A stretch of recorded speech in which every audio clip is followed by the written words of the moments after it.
So there you have it. Pretty clear, huh? Aren't you glad you drove through this slop to hear that? The issue is, should a person eat meat sacrificed to idols? That's what you came to hear about today. And it seems terribly irrelevant, doesn't it?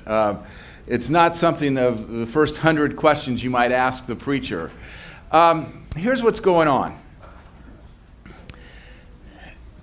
In pagan temples, persons would sacrifice an animal. Usually next door to the pagan temple would be the meat market. So when an animal was sacrificed, part of it was burned as a sacrifice to Apollo or Zeus or Hera or somebody like that. And the rest of the meat would be sold in the meat market. So along come the Christians and say, there is no God except the true God. So Zeus doesn't exist. Apollo doesn't exist. Aphrodite doesn't exist. So this meat that's offered to an idol really is offered to nothing. To nothing. So it's not tainted. So you're free to buy it at the meat market next door. Well, that's all well and good, but some people have converted to Christianity from worship of Zeus or worship of Apollo, and they're still not quite firm in their belief. So, if you saw Chris buying meat at that meat market that had been sacrificed to Zeus, you might say, oh my gosh, that's really destroying my faith, and I'm really confused. I don't know what to think now. So that's the issue that's going on, and it seems irrelevant. But here's where I think it's very relevant. The issue is, how does our knowledge affect our behavior? How does what we know determine how we act? Paul says, knowledge makes one arrogant. Or as Kelly read, it puffs one up. And love builds up. Now we kind of know how knowledge can be used to make one arrogant. I know so-and-so, and you don't. I know how to do this, and you don't. I'm smarter than you. You're not very smart. I know how to do things at King Avenue, and you don't. I know where the pastor's office is, and you don't.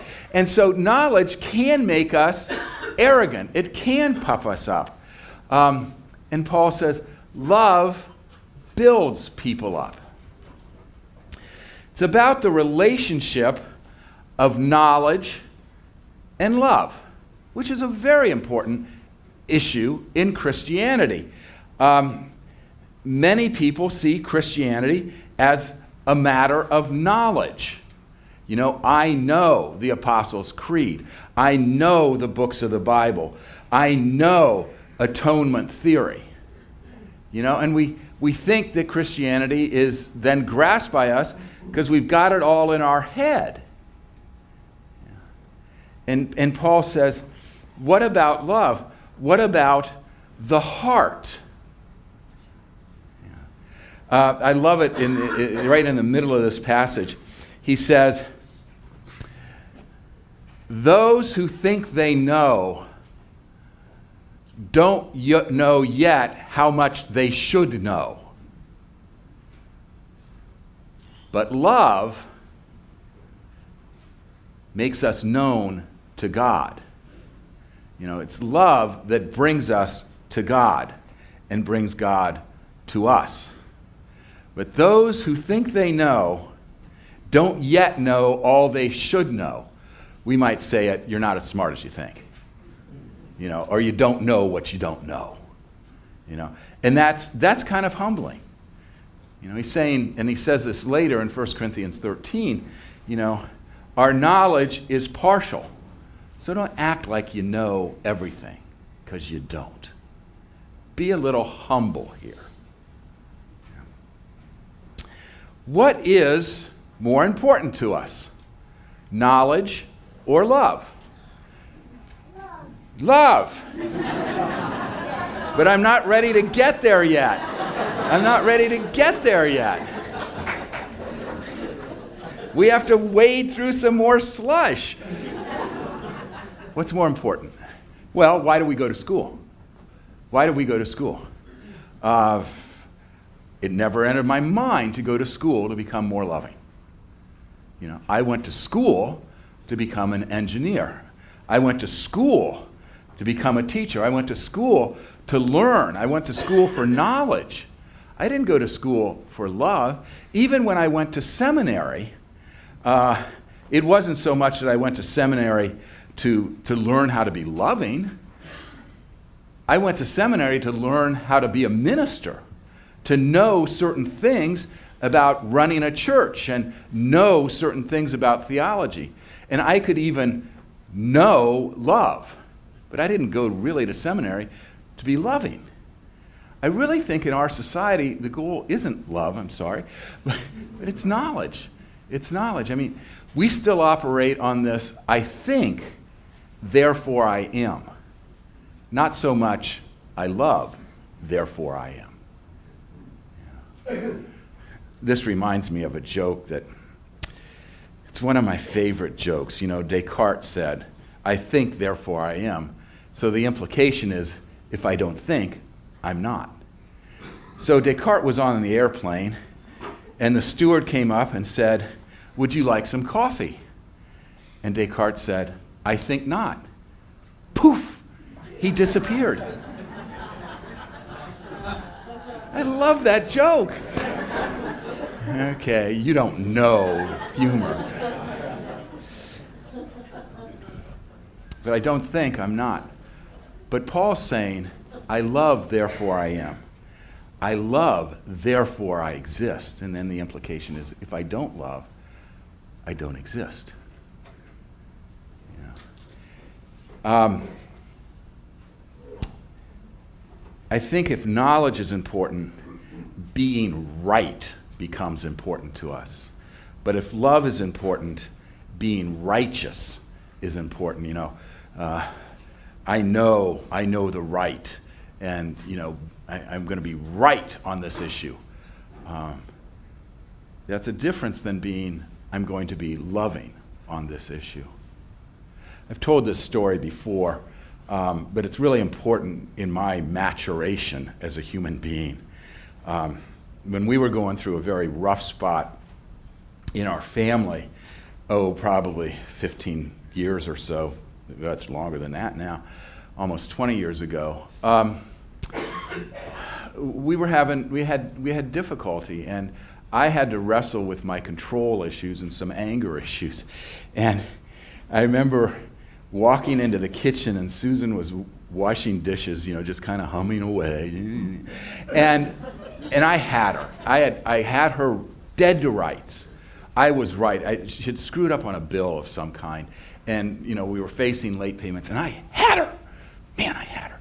And I walked in there with this piece of paper in my hand, and I was ready to lower the boom on her. And I thought, John, you don't have to do that. You don't have to lose your temper. You don't have to prove you're right. You can be righteous and loving. And I turned and walked out of the room. She never knew I was standing there behind her like this, you know, because I'd learned the difference between being right in a relationship and being righteous, the difference between knowledge and love. Now, I've talked as if knowledge and love are opposed to each other here, but I really don't think they are. And Paul doesn't see knowledge and love as opposed to each other. When he gets to his famous love passage, and he says, if I speak in human tongues and the tongues of angels, but have not love, it does me no good. Now, he's not saying we shouldn't speak in the tongues of humans and of angels.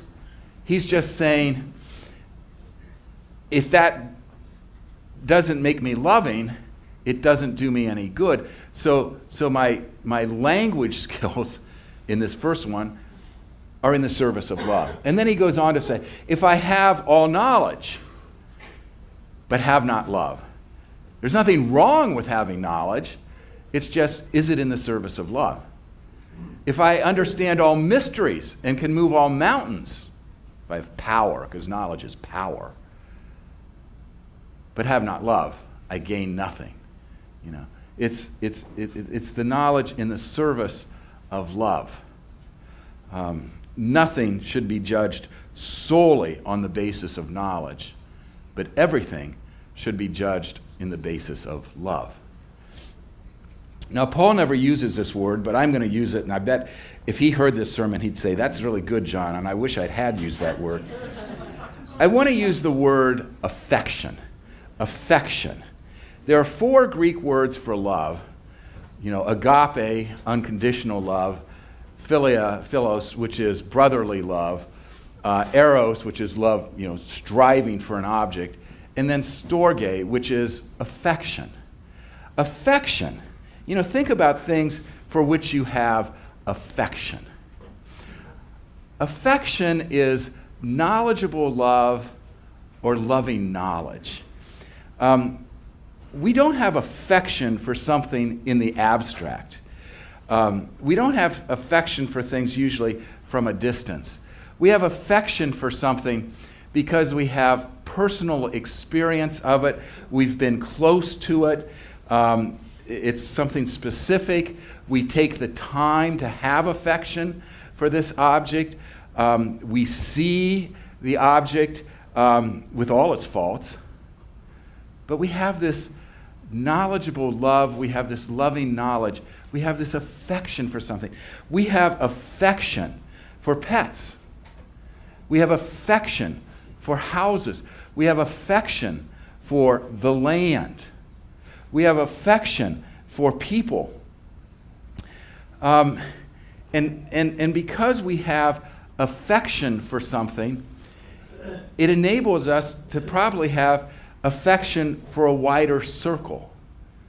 You know, when this church was becoming, discussing becoming reconciling, one of the things that Grace and Atha did here was he wanted people who were on the fence or and not sure about including GLBT persons to come over to his house and have dinner with some GLBT persons.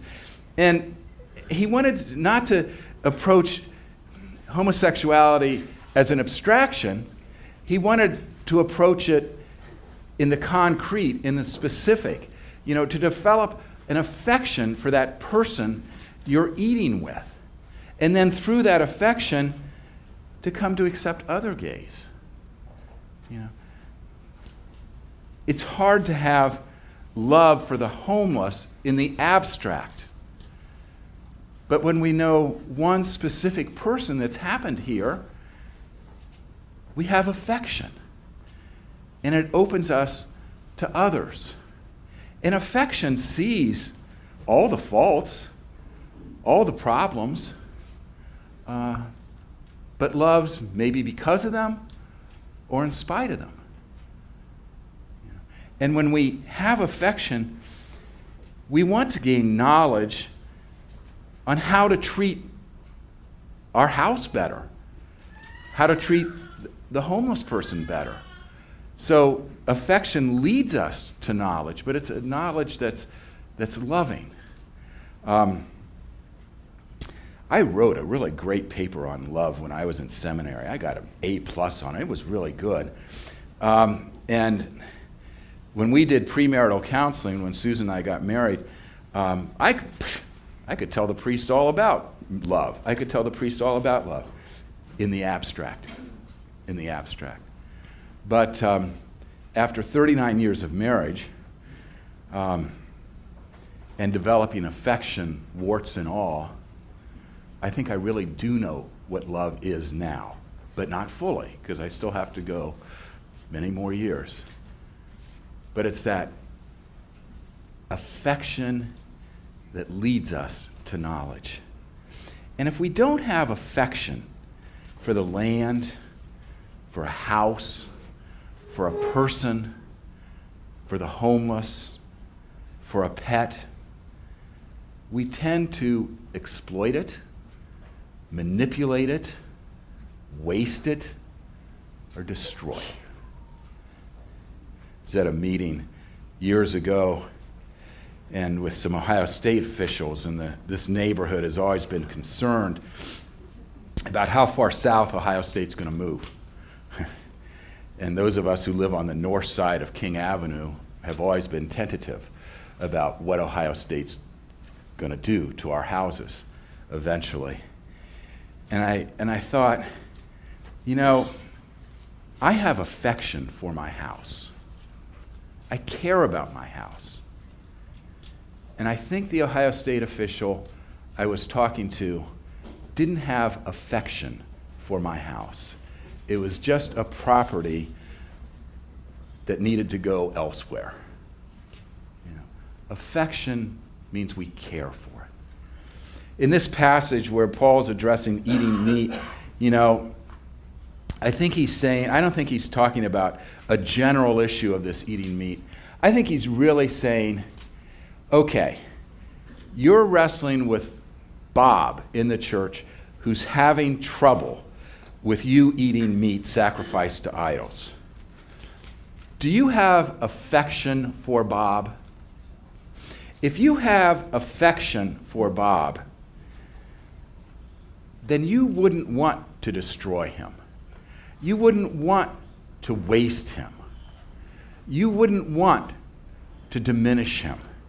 If you have affection for Bob, you're not going to eat that meat because your knowledge is going to be in the service of your love. Now, I think part of the gospel is about God's affection for us. That God sees us warts and all. And God knows us better than we know ourselves.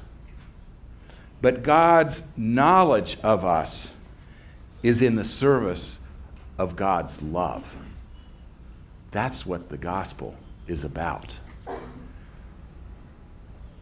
So, I would say, after this long sermon, where we've waded through a lot of slush, it comes down to two words. Be affectionate. May we be so. Amen.